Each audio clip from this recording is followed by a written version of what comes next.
Hello students, this is RS Verb for you. Today I am going to teach you parts of speech. You know what is parts of speech? Parts of speech क्या होता है? जो भी हम sentence बोलते हैं, जो भी हम स्पीकिंग करते हैं, उस सेंटेंस में जो पार्ट्स होते हैं, जो वर्ड्स होते हैं, उनको कोई ग्रामर में नाम दिया गया है, जैसे नाउन, प्रोनाउन, एडजेक्टिव, एडवर्ब, ये सभी क्या होते हैं? पार्ट्स ऑफ स्पीच होते हैं। तो आज हम क्लियर कंसेप्ट्स के साथ, ट्रिक्स के साथ, विद एग्जांपल्स हम समझेंगे कि पार्ट्स ऑफ स्पीच क्या होता है। मैं जानता हूं स्टूडेंट्स को बार बार कंफ्यूजन होता है, पार्ट्स ऑफ स्पीच समझ नहीं आता कि पार्ट्स ऑफ स्पीच क्या है। ओनली वो नाम समझ लेते हैं, रट लेते हैं चीजों को, लेकिन आज हम क्लियर कंसेप्ट्स के साथ पार्ट्स ऑफ स्पीच को समझेंगे। अब बार बार भूलने की आपकी जो प्रॉब्लम है वो हमेशा के लिए दूर हो जाएगी इस वीडियो को वॉच करने के बाद। सो आप मेरे साथ जुड़े रहिए और वीडियो को बहुत केयरफुली वॉच करिए, सुनिए मेरी बात को। आपका कंसेप्ट्स 100% क्लियर हो जाएगा और आप पार्ट्स ऑफ स्पीच को कभी नहीं भूल पाएंगे। ये पार्ट्स ऑफ स्पीच क्या है, जस्ट समझिए।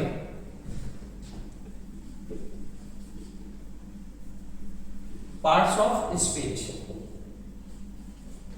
आज मैं इस तरीके से आपको पार्ट्स ऑफ स्पीच पढ़ाने वाला हूं कि आप वर्ड को देखते ही पहचान जाएंगे कि ये वर्ड कौन से पार्ट्स ऑफ स्पीच है, किस पार्ट्स ऑफ कौन सा पार्ट्स ऑफ स्पीच है, उस पार्ट्स ऑफ स्पीच का क्या नाम है, वो शब्द किस कैटेगरी में आएगा। जो 8 पार्ट्स ऑफ स्पीच होते हैं उस वर्ड को आप देखते ही पहचान जाएंगे। क्या आपको noun, pronoun, adjective, adverb, gender समझने में परेशानी होती है? हाँ, स्टूडेंट्स को होती है, मैं समझता हूँ, क्योंकि मैं 27 ईयर से टीचिंग कर रहा हूँ स्टूडेंट्स को। तो मैं जानता हूँ कि स्टूडेंट्स बार बार इस चीज को फॉरगेट कर जाते हैं कि पार्ट्स ऑफ स्पीच क्या है, पढ़ाने के बाद भी वो भूल जाते हैं। बट आज मैं इस वीडियो के माध्यम से आपको सारे आपके कंसेप्ट्स क्लियर करने जा रहा हूँ। इस तरह से ये वीडियो में टीचिंग होने वाली है कि आप पार्ट्स ऑफ स्पीच में, सेंटेंस में उस वर्ड को देखते ही समझ जाएंगे कि वो वर्ड कौन सा पार्ट्स ऑफ स्पीच है। So now come and study together with me. Parts of speech क्या है? एक सेंटेंस में आप बोर्ड पर यहां पर लिख रहा हूं, I saw a man sitting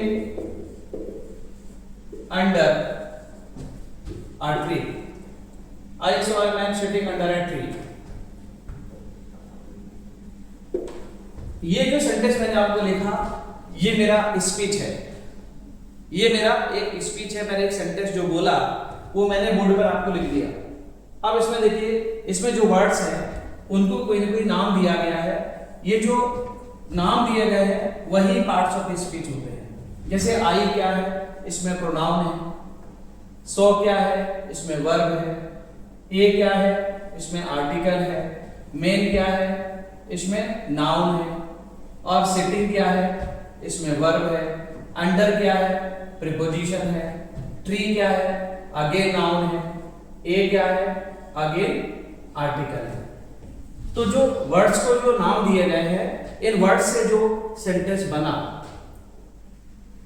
ठीक है ना, वो सेंटेंस बना, यही पार्ट्स ऑफ स्पीच है। इसमें आप आइडेंटिफाई कर सकते हैं। देखो, प्रोनाउन है, वर्ब है, आर्टिकल है, मेन इसमें नाउन है, फिर से वर्ब आ गई, प्रीपोजिशन है, इंटरजेक्शन। तो टोटल मिलाकर जो पार्ट्स ऑफ स्पीच होते हैं वो 8 होते हैं। कौन कौन सा है देखिए आप। पार्ट्स ऑफ स्पीच कितने टाइप्स के हैं? 8 टाइप्स के होते हैं। Types of parts of speech, types of parts of speech 8 types. इसमें फर्स्ट नाउन। नाउन क्या होता है? नेमिंग वर्ड होता है। आप एग्जांपल में समझ सकते हैं, जैसे राम, ये पर्सन का नाम हो गया। टेबल किसी थिंग का नाम हो गया। ऑनेस्टी ये क्वालिटी का नाम हो गया। आगरा किसका नाम हो गया? सिटी का नाम हो गया। ठीक है, राम पर्सन का नाम हो गया, टेबल थिंग का नाम हो गया, ऑनेस्टी क्वालिटी का नाम हो गया, आगरा एक प्लेस का नाम हो गया। ऐसे किसी भी वस्तु का नाम होगा तो वो क्या होगा? नाउन होगा। ठीक है, नाउ सेकंड वन है सेकंड वन प्रोनाउन। ये प्रोनाउन क्या होता है? Words used in place of noun, words used in place of noun. ये नाउन के प्लेस पर यूज होते हैं वर्ड्स, वो प्रोनाउन होते हैं। जैसे राम के बदले में आप क्या यूज कर सकते हैं? ही यूज कर सकते हैं। राम के बदले में क्या यूज कर सकते हैं? ही। ठीक है। टेबल के बदले में क्या यूज कर सकते हैं? इट यूज कर सकते हैं। और आगरा क्या है? सिटी है, इसके बदले में भी आप इट यूज कर सकते हैं। तो जब भी हम किसी नाउन के बदले में कोई वर्ड यूज कर देते हैं, दूसरा वर्ड यूज कर देते हैं, वो क्या होता है? प्रोनाउन होता है। नाउ थर्ड वन है एडजेक्टिव। ये एडजेक्टिव क्या होता है? ऐसे वर्ड्स जो नाउन या प्रोनाउन की क्वालिटी को बताते हैं। नाउन या प्रोनाउन की क्वालिटी को बताएंगे, वो क्या होते हैं? एडजेक्टिव होते हैं। Quality of noun and pronoun.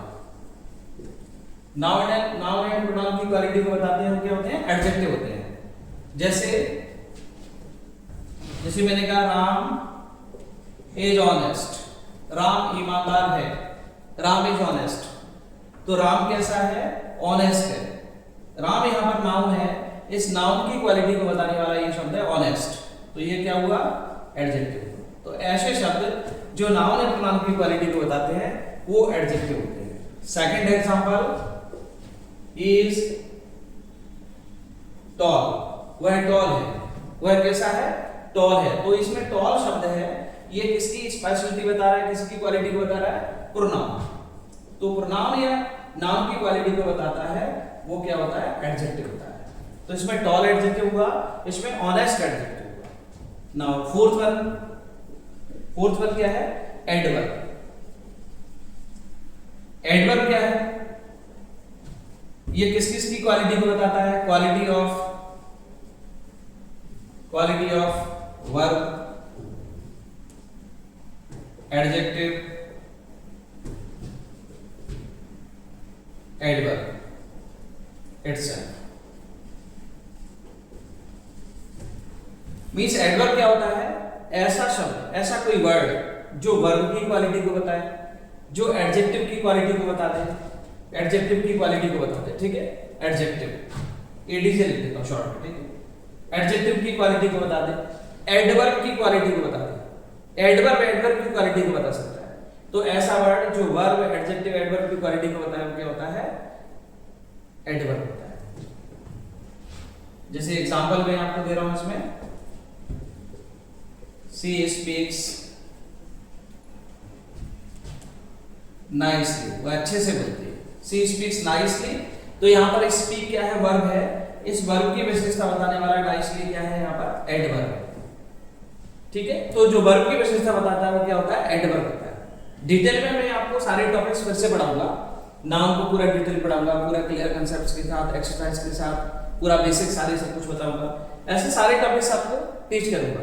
But ये मैं आपको ये पार्ट्स ऑफ स्पीच का आइडिया देना चाह रहा हूँ कि पार्ट्स ऑफ स्पीच क्या होता है, कैसे आप आइडेंटिफाई करोगे कि ये कौन सा पार्ट्स ऑफ स्पीच है, जस्ट इसके लिए। नाउ फिफ्थ नंबर है वर्ब। वर्ब क्या होता है?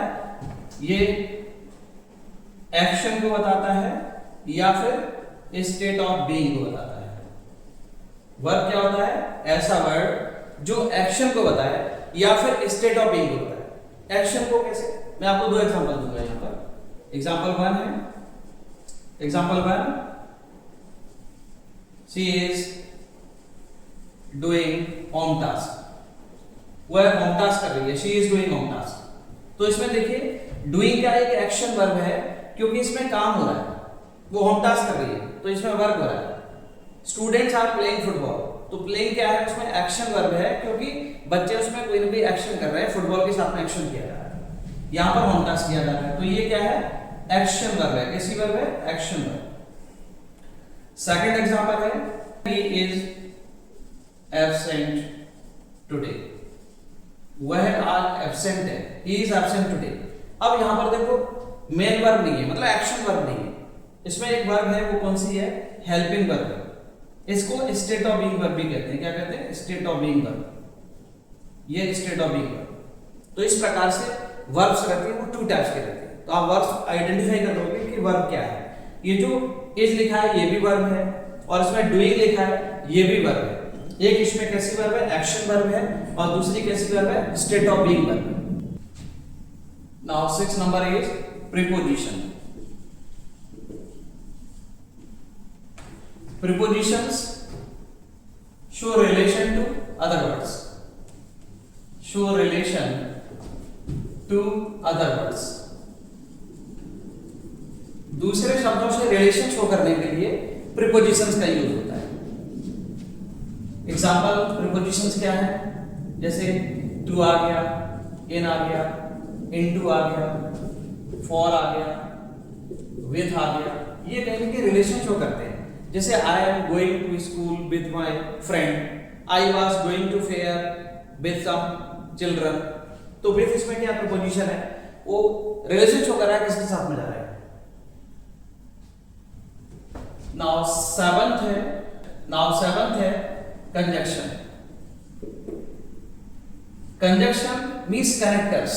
कंजक्शन का मतलब कैरेक्टर्स। ये ज्वाइनिंग वर्ड्स भी होते हैं, इनको ज्वाइनिंग वर्ड्स भी कहते हैं। कंजक्शन मीन्स कैरेक्टर्स, इनको ज्वाइनिंग वर्ड्स भी कहते हैं। इनसे दो या दो से अधिक सेंटेंसेस कंबाइन किए जाते हैं, इनको क्या बोलते हैं, ज्वाइनिंग वर्ड्स। तो जिन वर्ड से दो या दो से अधिक सेंटेंसेस को ज्वाइन किया जाता है वो क्या होते हैं, कंजक्शंस होते हैं। आप इसको पहचान लेंगे। देखो मैं आपको एग्जांपल बता रहा हूं। I got a pen and he bought a register. I bought a pen and he bought a register. अब इसमें देखो दो सेंटेंस हैं। First one is I bought a pen, एक सेंटेंस आपका ये हो गया। Second one is he bought a register, दो सेंटेंस हो गए। इन दोनों सेंटेंस को कंबाइन करने के लिए जो वर्ड यूज किया गया वो क्या है, एंड। इसी को हम क्या कहेंगे, कंजक्शन कहेंगे। ये कंजक्शन है, इसको हम क्या बोलेंगे, कंजक्शन बोलेंगे। ठीक है, ये कंजक्शन है। तो इस प्रकार से आप आइडेंटिफाई कर लेंगे कि कंजक्शन क्या है। जब दो या दो से अधिक सेंटेंसेस को किसी वर्ड से जोड़ा जा रहा है, ज्वाइन किया जा रहा है, तो क्या होगा, कंजक्शन होगा। Now 8th number, interjection. Interjection, ये इंटरजेक्शन क्या होते हैं, ऐसे वर्ड्स जिनसे हम अपनी सडन फीलिंग्स को एक्सप्रेस करते हैं। जैसे सडन फीलिंग क्या हो सकता है, आप रास्ते में नहीं जा रहे, बारिश का टाइम है, पैर फिसल गया, तो मुंह से निकलता हमारा ओ।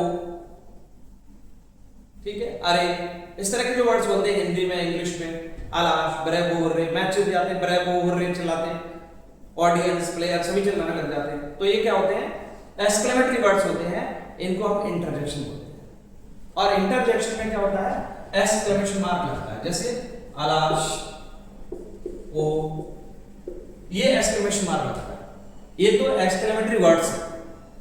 एक्सक्लेमेटरी सेंटेंस भी होता है। एक्सक्लेमेटरी सेंटेंस क्या है, जैसे फर्स्ट एग्जांपल है, एक तो मैं इनका यूज करके बताता हूं। जैसे bravo, we have won the match. Bravo, we have won the match. Bravo, we have won the match. इसमें इंटरजेक्शन क्या है, ये एक्सक्लेमेशन मार्क लगा हुआ है, ये इंटरजेक्शन वर्ड है, एक्सक्लेमेटरी वर्ड है, एक्सक्लेमेशन मार्क लगा रहता है। इससे आप आइडेंटिफाई कर लोगे कि ये इंटरजेक्शन है। अब मैं आपको एक सेकंड एग्जांपल और दे रहा हूं। What a pleasant weather today. What a pleasant weather today. What a pleasant weather today, आज कितना अच्छा मौसम है। What a pleasant weather today, last में देखो एक्सक्लेमेशन मार्क आया। और सेंटेंस ये कैसे बोला गया है, आप बाहर गए अपने फ्रेंड्स के साथ, किसी के साथ में, अपनी फैमिली के साथ में, मौसम अच्छा है, आपके अंदर फीलिंग आई, आपने बोल दिया what a pleasant weather today. आप ताजमहल देखने गए, ताजमहल देख के लगा आपको how wonderful the Taj is, कितना वंडरफुल है ताज, कैसे बना होगा, ऐसे हम बोलते हैं। तो ये क्या होते हैं, एक्सक्लेमेटरी होते हैं, इनको बोलते हैं interjection. How wonderful the Taj is, how wonderful the Taj is. तो ये क्लियर हुआ आपको। ये पार्ट्स ऑफ स्पीच है, वो 8 होते हैं, और पार्ट्स ऑफ स्पीच को पहचानने का तरीका क्या है वो मैंने आपको बता दिया है। To sum up, parts of speech कितने होते हैं? 8 होते हैं। पार्ट्स ऑफ स्पीच क्या होते हैं? जो हम सेंटेंस बोलते हैं, है ना, उसमें जो वर्ड्स यूज होते हैं, उन वर्ड्स को जो नाम दिया जाता है वही पार्ट्स ऑफ स्पीच होते हैं। कौन कौन सा है? Noun, pronoun, adjective, adverb, verb, preposition, conjunction and interjection. So आपको ये टॉपिक समझ आ गया होगा। If you have any doubt in anyone, write a comment of your doubt, I will answer that. So thank you, have a nice day. If you have understood well the topic parts of speech, subscribe the channel, share the video and like it. Thank you, have a nice day.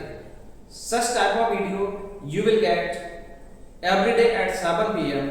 So keep on watching and enhancing your knowledge. Thank you.